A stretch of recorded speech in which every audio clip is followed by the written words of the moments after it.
जय जगन्नाथ बंधु आमे पूर्व भिडियो देखिथिले जे हमर पंचायत राज डिपार्टमेंट तरफ जो प्रधानमंत्री आवास योजना सर्वे करा जिवो ता उपरे हमर पंचायत राज मंत्री श्री रवि नायक कहिथिले जे 2 रु 3 दिन भितरे समस्त ग्राम पंचायत को सर्वे रो गाइडलाइन पठै दिया जिवो। एबे से गाइडलाइन पंचायत को आसी सारिची। देखंतु ओडिशा सरकार पंचायत राज पानीय जल विभाग तरफ लेटर इश्यू करा जायछि 27/11/2024 तारिख रे प्रधानमंत्री आवास योजना उपरे जे जो आगामी दिन रे जो नुआ घर मिलिबा पई जाउछि से घर केउ भली भाबरे सर्वे करा जिवो तारी उपरे एक गाइडलाइन आसीछि। आमे से गाइडलाइन को संपूर्ण भाबरे चलंतु जानिबा। देखंतु बंधु विषय रही प्रधानमंत्री आवास योजना ग्रामीण गृह मंजूर निमंते नूतन हिताधिकारी चिन्हट संबंध में महाशय आपण माने जानती ग्रामांचलर प्रत्येक परिवारक मुंड उपरे पक्का छातटीए गढ़ी तोली सेमानकु निरापद आश्रयस्थली जोगाई देबा उभय केंद्र और राज्य सरकारंकर प्राथमिकता। 2016 मसीहारू आरंभ होइतिबा प्रधानमंत्री आवास योजना ग्रामीण अधीन रे राज्य रे 28,25,000 परिवार को गृह मंजूर करा जाइथिबा स्थले 23 लाख रु ऊर्ध्व गृहर निर्माण कार्य संपूर्ण होई सारिछि। एही योजनार हिताधिकारी चयन पद्धति को कोहल करा जाई 2 चकिया जान फ्रिज अथवा लैंडलाइन फोन थिबा परिवार को अयोग्य विवेचना करा जाऊ नाही। पूर्वर बंधु जो आमर 2018 मसीह सर्वे करा जाइथिला सेही सर्वे रे 2 चकिया जान फ्रिज एवं लैंडलाइन जहार अछि सेही परिवार को अयोग्य बोली धरा जाइथिला। एथरो एही मानदंड को उठेई दिया जाइछि। तो 2 चकिया जान फ्रिज एवं लैंडलाइन जहार अछि सेमानकु एही सर्वे रे जोड़ा जाई परिबो एवं नुआ घर सेमानकु मिलिबो।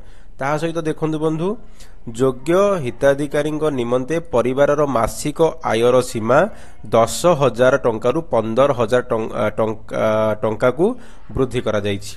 अर्थात पूर्वर क्राइटेरिया रे थिला जो माने 10,000 रु अधिक टंका इनकम करूछंदी सेमानकु घर मिलिबो नाही, किंतु एथरर सर्वे रे मानदंड रखा जाइछि जेउ माने 15,000 रु अधिक टंका मासिक रोजगार करूछंदी परिवार रो मासिक आय 15,000 रु अधिक से माने अयोग्य बोली धरि निया जिवो। 15,000 रु कम जेउ मानकर मासिक आय रहुची से माने योग्य विवेचित हेबे एही पीएमआई नुआ घर पाइबा पई। परवर्तित योग्यता मानदंड आधार रे बलका थिबा समस्त योग्य परिवार को चिन्हट करी सेमानकु प्रधानमंत्री आवास योजना ग्रामीण गृह मंजूर लक्ष्य रे सरकार नूतन सर्वे आरंभ करबा को जाउछंती।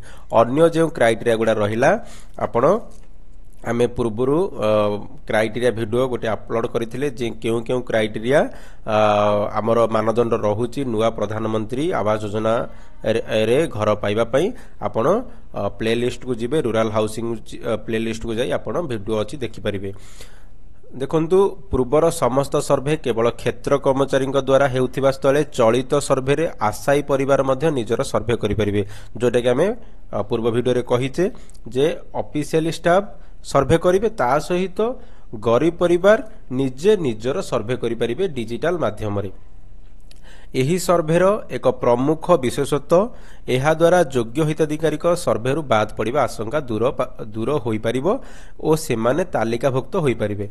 अर्थात जो सर्वे कहार हेलानी पूर्वरु जो द्वंद्व रहउतेला एहा वर्तमान से आशंका दूर होई जिवो जे जेहेतु गरीब परिवार निजे निजर सर्वे करि परिबो सेति समस्त परिवार शामिल हेबे बोली एहा सुनिश्चित।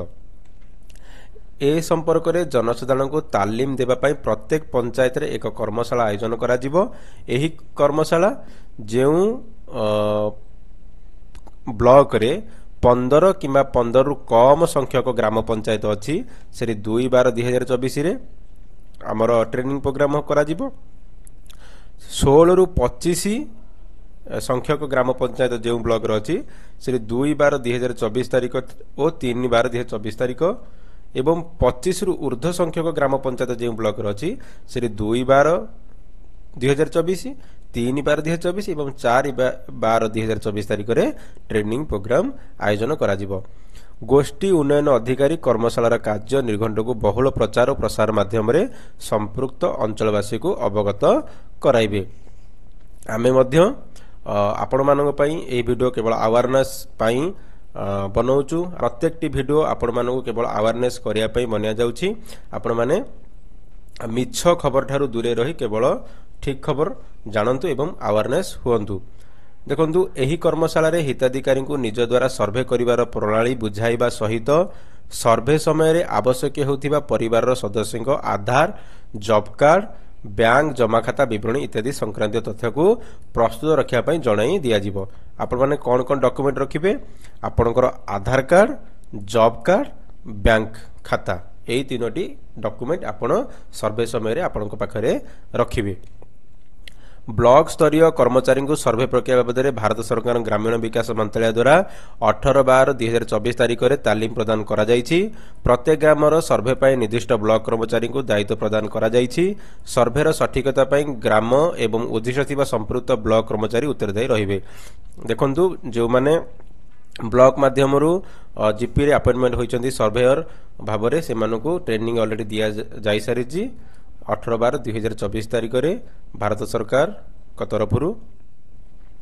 ବ୍ଲକ କର୍ମଚାରୀ ଗ୍ରାମର ପ୍ରତ୍ୟେକ ସାହିକୁ ଗସ୍ତ କରି ଗୃହହୀନ ଏବଂ କଚ୍ଚା ଘରେ ରହୁଥିବା ସମସ୍ତ ପରିବାରକୁ ସର୍ଭେରେ ଅନ୍ତର୍ଭୁକ୍ତ କରିବେ।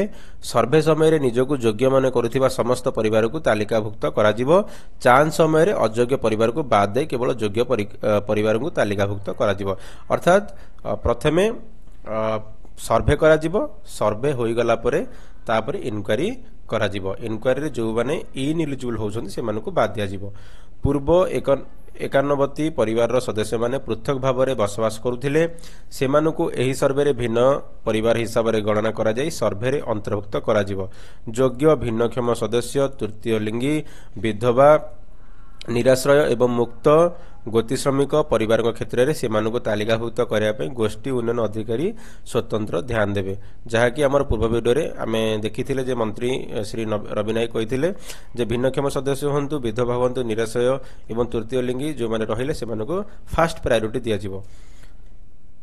ଦେଖନ୍ତୁ, କ୍ଷେତ୍ର କର୍ମଚାରୀ ସର୍ଭେ ସମୟରେ ପରିବାରର ସମସ୍ତ ସଦସ୍ୟଙ୍କର ବୟସ, ବୃତ୍ତି, ଶିକ୍ଷାଗତ ଯୋଗ୍ୟତା, ଆଧାର ନମ୍ବର, ଜବ୍ କାର୍ଡ ନମ୍ବର, ରୋଜଗାର ଇତ୍ୟାଦି ସଂକ୍ରାନ୍ତୀୟ ତଥ୍ୟ ପୂରଣ କରିବେ।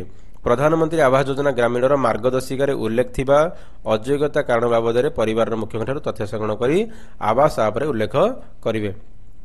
ଏହି ତଥ୍ୟ ଆପଣଙ୍କର ଯେମିତିକି ବୟସ, ବୃତ୍ତି, ଶିକ୍ଷାଗତ ଯୋଗ୍ୟତା, ଆଧାର ନମ୍ବର, ଜବ୍ କାର୍ଡ ନମ୍ବର, ରୋଜଗାର ଇତ୍ୟାଦି ଆପଣଙ୍କୁ ଯେଉଁ ଆବାସ ପ୍ଲସ୍ ଆପ୍ ଯେଉଁ ସର୍ଭେ କରାଯିବ ସେଥିରେ ଏଣ୍ଟ୍ରି କରାଯିବ। ଆପଣଙ୍କର ଡିଟେଲ୍ସ ସବୁ ଏଣ୍ଟ୍ରି କରାଯିବ। ତାପରେ ଦେଖନ୍ତୁ, ପରିବାରର ମହିଳା ମୁଖ୍ୟ ହିଁ କେବଳ ପ୍ରଧାନମନ୍ତ୍ରୀ ଆବାସ ଯୋଜନା ଗ୍ରାମୀଣର ହିତାଧିକାରୀ ଭାବେ ପରିଣତ ହେବେ।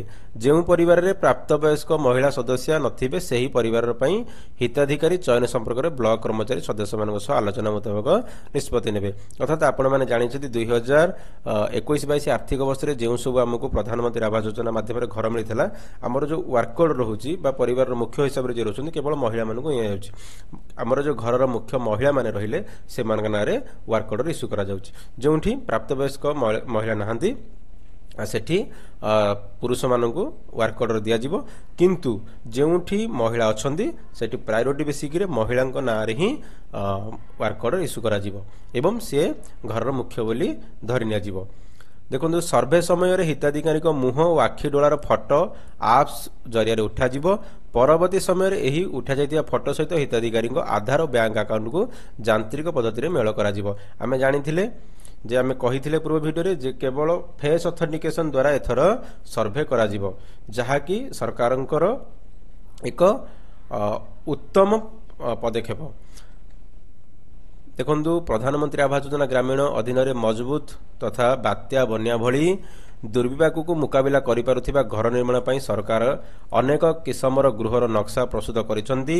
ବ୍ଲକ କର୍ମଚାରୀ ସର୍ଭେ ସମୟରେ ହିତାଧିକାରୀଙ୍କୁ ଏହି ସମସ୍ତ ନକ୍ସା ପ୍ରଦର୍ଶନ କରାଇ ଏଥିମଧ୍ୟରୁ ନିଜର ପସନ୍ଦ ମୁତାବକ ଗୃହର ନକ୍ସା ଚୟନ କରିବାକୁ ଜଣାଇବେ। ଗୃହ ନିର୍ମାଣ ହେବାକୁ ଥିବା ଖାଲି ଜାଗାର ଫଟୋ ଉଠାଇ ସେହି ଜାଗାରେ ହିତାଧିକାରୀ ବାଛିଥିବା ଘର ନକ୍ସାଟି ବାସ୍ତବରେ କିପରି ଦେଖାଯିବ ତାହା ତାଙ୍କୁ ପ୍ରଦର୍ଶନ କରାଇବେ।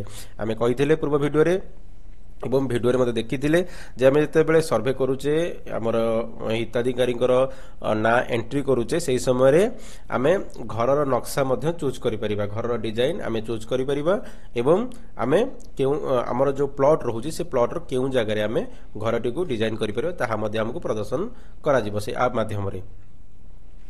ହିତାଧିକାରୀ ଭୂମିହୀନ ହୋଇଥିଲେ ଏହାର ତଥ୍ୟ ମୋବାଇଲ ଆପ୍ରେ ଉଲ୍ଲେଖ କରାଯିବ। ଯଦି ହିତାଧିକାରୀ ରାଜମିସ୍ତ୍ରୀ ତାଲିମ ନିମନ୍ତେ ଆଗ୍ରହ ପ୍ରକାଶ କରନ୍ତି ତେବେ ଏହା ମଧ୍ୟ ମୋବାଇଲ ଆପ୍ରେ କ୍ଷେତ୍ର କର୍ମଚାରୀ ଉଲ୍ଲେଖ କରିବେ। ଯେ ସମସ୍ତଙ୍କର ଗୋଟେ କ୍ୱେଶ୍ଚିନ୍ ରହୁଥିଲା ଯଦି ଜଣେ ଭୂମିହୀନ ପରିବାର ରହୁଛନ୍ତି ତାଙ୍କୁ ସର୍ଭେ କରାଯିବ କି ନାହିଁ। ଦେଖନ୍ତୁ ସେମାନଙ୍କର ମଧ୍ୟ ସର୍ଭେ ହେବ, ସେମାନଙ୍କର ନାଁ ମଧ୍ୟ ଏଣ୍ଟ୍ରି କରାଯିବ ଏବଂ ସେମାନେ ଭୂମିହୀନ ବୋଲି ଆପ୍ରେ ମଧ୍ୟ ଡିଟେଲ୍ସ ଭରାଯିବ।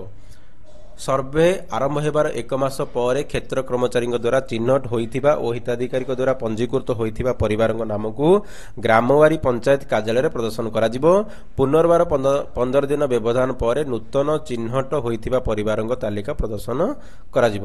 ଏହାଦ୍ୱାରା ତାଲିକାଭୁକ୍ତ ହୋଇଥିବା ପରିବାର ସମ୍ପର୍କରେ ଗ୍ରାମବାସୀ ସୂଚନା ପାଇବା ସହିତ ବଳକା ରହିଥିବା ଯୋଗ୍ୟ ହିତାଧିକାରୀ ନିଜ ଦ୍ୱାରା ଅଥବା ବ୍ଲକ ଅଧିକାରୀଙ୍କ ଦ୍ୱାରା ସର୍ଭେ ତାଲିକାଭୁକ୍ତ ହେବା ପାଇଁ ସୂଚନା ପାଇପାରିବେ। ଅର୍ଥାତ୍ ଯାହା ବି ସର୍ଭେ ହେବ 15 ଦିନ ଭିତରେ ତାକୁ ଗ୍ରାମ ପଞ୍ଚାୟତର ଆମର ଯେଉଁ ବୋର୍ଡ଼ ରହୁଛି ପ୍ରଦର୍ଶନ କରାଯିବ, ସେଠି ସେ ଲିଷ୍ଟ ସେଠି ମରାଯିବ ଗ୍ରାମ ପଞ୍ଚାୟତ ବୋର୍ଡ଼ରେ, ଡିସପ୍ଲେ ବୋର୍ଡ଼ରେ ଏବଂ ଲୋକମାନେ ଜାଣିପାରିବେ ଯେ କାହାର ସର୍ଭେ କରାଗଲା ଏବଂ କାହାର ସର୍ଭେ ହେଲା ନାହିଁ। ଯଦି କୌଣସି ଯୋଗ୍ୟ ପରିବାର ଘର ପାଇବାକୁ ଯୋଗ୍ୟ ପରିବାର ସେ ଇନକ୍ୱାରୀରୁ ବଞ୍ଚିତ ହୋଇଯାଇଥିବେ ସେ ଲିଷ୍ଟ ଦେଖିଲା ପରେ ସେ ମଧ୍ୟ ଇନକ୍ୱାରୀ ନିଜର କରିପାରିବେ ବା ପଞ୍ଚାୟତ କର୍ମଚାରୀଙ୍କ ଦ୍ୱାରା ଇନକ୍ୱାରୀ ବା ସର୍ଭେ କରାଇ ପାରିବେ। ସର୍ଭେ ଶେଷ ହେବା ପରେ କ୍ଷେତ୍ର କର୍ମଚାରୀ ଦ୍ୱାରା ଚିହ୍ନଟ ହୋଇଥିବା ତଥା ହିତାଧିକାରୀ ଦ୍ୱାରା ପଞ୍ଜୀକୃତ ହୋଇଥିବା ସମସ୍ତ ପରିବାରର ତାଲିକାକୁ ଗ୍ରାମ ପଞ୍ଚାୟତ କାର୍ଯ୍ୟାଳୟ, ଅଙ୍ଗନବାଡ଼ି କେନ୍ଦ୍ର, ବିଦ୍ୟାଳୟ ଓ ଗ୍ରାମର ପ୍ରମୁଖ ସ୍ଥାନରେ ଜନସାଧାରଣଙ୍କ ଅବଗତି ନିମନ୍ତେ ପ୍ରଦର୍ଶନ କରାଯିବ। କୌଣସି ଅଯୋଗ୍ୟ ବ୍ୟକ୍ତି ତାଲିକାରେ ଅନ୍ତର୍ଭୁକ୍ତ ହୋଇଥିଲେ ଜନସାଧାରଣଙ୍କ ଆପତ୍ତି ଦରଖାସ୍ତ ନିମ୍ନ ଉପାୟରେ ଗ୍ରହଣ କରାଯିବ। ଦେଖନ୍ତୁ ଯେଉଁମାନଙ୍କର ସର୍ଭେ କରାଯିବ ତାକୁ ଟୋଟାଲି ପବ୍ଲିକ ପାଇଁ ପେଷ୍ଟ କରାଯିବ। ଆମର ଗ୍ରାମ ପଞ୍ଚାୟତ କାର୍ଯ୍ୟାଳୟ ହେଉ, ଅଙ୍ଗନବାଡ଼ି, ବିଦ୍ୟାଳୟ ଏବଂ ଗ୍ରାମର ପ୍ରମୁଖ ସ୍ଥାନ ଛକରେ ଜନସାଧାରଣ ମାନେ ଯେଉଁଠି ପଢ଼ିପାରିବେ ସେ ଲିଷ୍ଟ ମରାଯିବ। ଜନସାଧାରଣ ଦେଖିବେ ଯଦି କୌଣସି ଅଯୋଗ୍ୟ ପରିବାର ସେ ଲିଷ୍ଟରେ ରହିଯାଇଛନ୍ତି ଲୋକମାନେ ମଧ୍ୟ ଅଭିଯୋଗ ଦେଇପାରିବେ, ଯେଉଁଟାକି ପଞ୍ଚାୟତ ଓ ବ୍ଲକ କାର୍ଯ୍ୟାଳୟରେ ଅଭିଯୋଗ ବାକ୍ସରେ ସେ ଦାଖଲ କରିପାରିବେ। ଟୋଲ୍ ଫ୍ରି ନମ୍ବରକୁ ମଧ୍ୟ ଫୋନ୍ କରି ଜଣାଇ ପାରିବେ। RH ପୋର୍ଟାଲରେ ମଧ୍ୟ ଯେଉଁ RH ଓଡ଼ିଶା ପୋର୍ଟାଲ ରହୁଛି ସେ RH ଓଡ଼ିଶା ପୋର୍ଟାଲରେ ମଧ୍ୟ ଅଭିଯୋଗ ପଞ୍ଜୀକୃତ କରାଇ ପାରିବେ। ପ୍ରାପ୍ତ ଆପତ୍ତି ଦରଖାସ୍ତକୁ ବ୍ଲକ ସ୍ତରୀୟ 3 ଜଣିଆ ଦଳ ମାଧ୍ୟମରେ ସରଜମିନ ତଦନ୍ତ କରାଯିବ। ତଦନ୍ତ ଉପରେ ଉଭୟ ଯୋଗ୍ୟ ଓ ଅଯୋଗ୍ୟ ହିତାଧିକାରୀଙ୍କ ତାଲିକା ଗ୍ରାମସଭାର ଅନୁମୋଦନ ନିମନ୍ତେ ଉପସ୍ଥାପନ କରାଯିବ। ଅର୍ଥାତ୍ ଟୋଟାଲି ଆପଣଙ୍କର ଯାହା ବି ଲିଷ୍ଟ ଯୋଗ୍ୟ ହୁଅନ୍ତୁ ବା ଅଯୋଗ୍ୟ ହୁଅନ୍ତୁ ତାକୁ ଗ୍ରାମସଭାରେ ମଧ୍ୟ ଅନୁମୋଦନ ଦିଆଯିବ। ସର୍ଭେ ଆରମ୍ଭ ହେବାର ଦିବସକୁ ପରବର୍ତ୍ତୀ ସମୟରେ ଜଣାଇ ଦିଆଯିବ। ସର୍ଭେ ଆରମ୍ଭ ଦିନଠାରୁ 2 ମାସ ମଧ୍ୟରେ କାର୍ଯ୍ୟ ପ୍ରକ୍ରିୟା ଶେଷ କରିବା ପାଇଁ ଗୋଷ୍ଠୀ ଉନ୍ନୟନ ଅଧିକାରୀ ପଦକ୍ଷେପ ନେବେ। ଜିଲ୍ଲାପାଳ ଓ ମୁଖ୍ୟ ଉନ୍ନୟନ ଅଧିକାରୀ ତଥା କାର୍ଯ୍ୟନିର୍ବାହୀ ଅଧିକାରୀ, ଜିଲ୍ଲା ପରିଷଦ ନିଜେ ଏବଂ ଜିଲ୍ଲାସ୍ତରୀୟ ଅଧିକାରୀଙ୍କ ଦ୍ୱାରା ଏହି ସର୍ଭେକୁ ତଦାରଖ କରିବେ ଯେପରି କୌଣସି ଯୋଗ୍ୟ ପରିବାର ସର୍ଭେରୁ ବାଦ୍ ପଡ଼ିବେ ନାହିଁ। ଦେଖନ୍ତୁ ସର୍ଭେ କେବେ ଆରମ୍ଭ ହେବ ତାର ଡେଟ୍ ଆସିନାହିଁ, କିନ୍ତୁ ଆପଣ ଧରି ନିଅନ୍ତୁ 1 ମାସ ଭିତରେ ହୁଏତ ସର୍ଭେ ଷ୍ଟାର୍ଟ ହୋଇଯିବ ଏବଂ ସର୍ଭେ 2 ମାସ ଧରି ଚାଲିବ। ସେହି ଭିତରେ ଆପଣଙ୍କୁ ସର୍ଭେରେ ଆପଣଙ୍କର ନାଁ ଚଢ଼ାଇବାକୁ ପଡ଼ିବ। ଆଶା କରୁଛି ଆପଣମାନେ ଜାଣିପାରିଥିବେ ଯେ ସର୍ଭେ ପ୍ରକ୍ରିୟା କେଉଁଭଳି ଭାବରେ ହେବ ଏବଂ ଆଗାମୀ ଭିଡ଼ିଓରେ ଆମେ ଯେଉଁ ଆୱାଜ ପ୍ଲସ୍ ଆପ୍କୁ ଆମେ କେଉଁଭଳି ଭାବରେ ୟୁଜ୍ କରିବା ତା ଉପରେ ଭିଡ଼ିଓ ଆଣିବା। ଆପଣମାନେ ସମ୍ପୂର୍ଣ୍ଣ ରୂପେ ଜାଣିପାରିବେ ସର୍ଭେ ପ୍ରକ୍ରିୟା ଉପରେ। ଧନ୍ୟବାଦ। Thank you for watching.